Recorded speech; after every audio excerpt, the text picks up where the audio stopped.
It was 10:09 p.m., the night before the speech contest was due. Life was going fine until that point, until a terrible event occurred. I didn't see it until it was too late. Reality had hit me like a truck. I, Leora Tenenbaum, had fallen victim to what society calls procrastination. Suddenly, all those Sunday afternoons and spare careers classes that I swore I would spend writing my speech were gone. After the brief panic attack where I considered throwing my laptop out the window so Google Classroom could never find me, I decided that I needed to sit down and force myself to write. Once I actually got started, I had a shocking realization. Procrastination really ain't that bad. Studies from the American Psychological Association show that up to 95% of college students procrastinate their schoolwork. Studies also show that 1/3 of college students drop out, but let's just set that aside for now.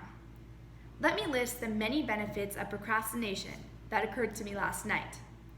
If you have an assignment due date approaching and you decide to do the traditional method of being responsible and doing a little bit every night until it's finished, you're putting yourself through unnecessary pain.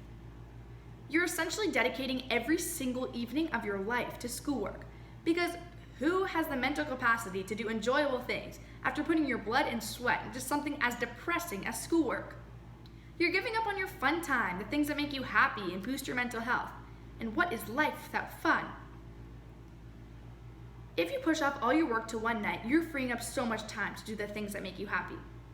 Another benefit of procrastination is the increased focus you have when you actually do the assignment. Because you're aware of the time crunch you're in, you're less likely to get distracted by other things and will hyper-focus on the singular task. If you do a little bit every evening, you're not going to be entirely focused because of the mountain of other work that's bugging you and stressing you out. Also, if you cram it all into one night, you won't be as self-critical and doubtful of your work because you simply do not have time for these worries. Furthermore, creativity thrives under pressure.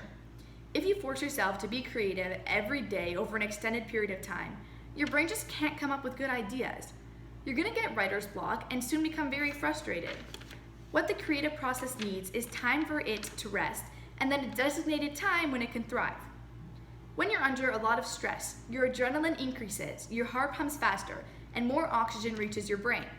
Your brain is then able to analyze the situation from different angles and come up with new creative solutions that you never saw before. To sum up, procrastination is great. It gives you extra time to have fun, helps you hyper-focus on producing your best work, and boost your creativity. So even though I might appear as a bit of a mess and my left eye won't stop twitching, I think that now you can all agree that I did the smartest thing possible. I procrastinated writing my speech to the night before it was due.